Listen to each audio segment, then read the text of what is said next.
Welcome to সায়ন্তিস kitchen. আজকে আমি আপনাদের সামনে পার্শে বাটার একটা রেসিপি নিয়ে হাজির হয়ে গেছি। পোস্ত দিয়ে পার্শে বাটার রেসিপি আপনাদের সঙ্গে শেয়ার করে আজকে দেখাবো। তো চলুন শুরু করা যাক আজকের এই রেসিপিটা। দেখতেই পাচ্ছেন তেল গরম হয়ে গেছে, নুন দিয়ে দিলাম। সর্ষের তেলে মাছটাকে আমি নুন হলুদ মাখিয়ে রেখেছি। এই মাছটাকে আমি ভেজে নেব। তেল গরম হয়ে গেছে, এবার আমি একে একে পার্শে বাটা মাছগুলোকে ভেজে নিচ্ছি।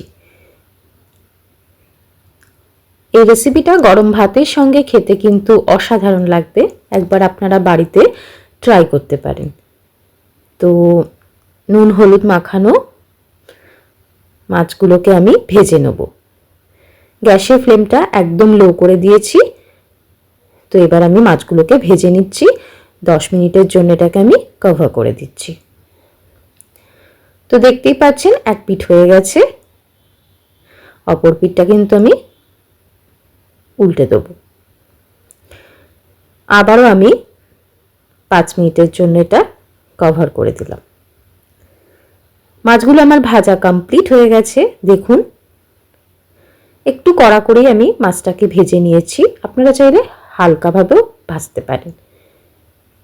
তো এবার আমি মাছগুলোকে প্লেটে তুলে নেব।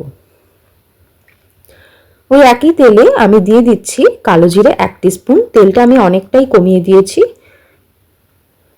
ফোড়নটা 2 সেকেন্ডের জন্য একটু ভেজে নিচ্ছি। এবার আমি এর মধ্যে দিয়ে দিচ্ছি 3 চামচ মতো পোস্ত বাটা আর একটা কাঁচা লঙ্কা বাটা। একটু জল দিয়ে দিলাম, মানে পোস্তর বাটি ধোয়া জলটা আমি দিয়ে দিলাম এখানে। ভালো করে কিন্তু নেড়ে চেড়ে নিচ্ছি। এটা একটু মাখা মাখা হবে, খুব বেশি কিন্তু গ্রেভি হবে না।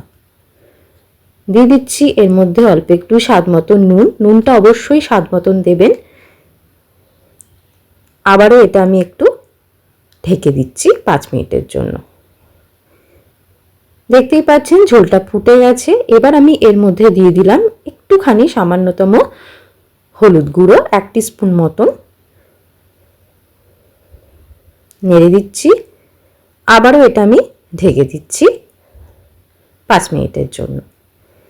এবার আমি এর মধ্যে দিয়ে দিচ্ছি ভেজে রাখা পার্শে মাছগুলো।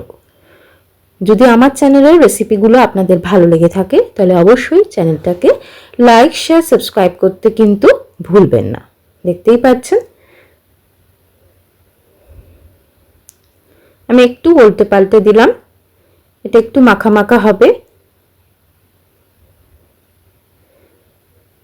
দেখুন আমি আর লঙ্কা এখানে ব্যবহার করছি না, আমি পোস্ত বাটার সময় লঙ্কা বেটেই দিয়েছিলাম একটা। ঝালটা আপনারা আপনাদের স্বাদ মতন দেবেন। এবার আমি অল্প একটু সামান্যতম হালকা গরম জল ব্যবহার করলাম। নেড়ে চেড়ে নিচ্ছি। আবারও এটা আমি একটু ঢেকে দিচ্ছি 10 মিনিটের জন্য। তো রান্নাটা আমার অলমোস্ট কমপ্লিট হয়েই গেছে। আমি এটা এবার সার্ভ করে দেবো। দেখতেই পাচ্ছেন আপনারা।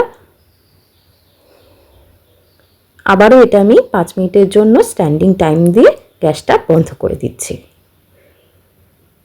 তৈরি হয়ে গেল আমার পোস্ত বাটা দিয়ে পার্শে মাছের রেসিপি। একবার বাড়িতে আপনারা ট্রাই করবেন, আশা করছি ভালো লাগবে।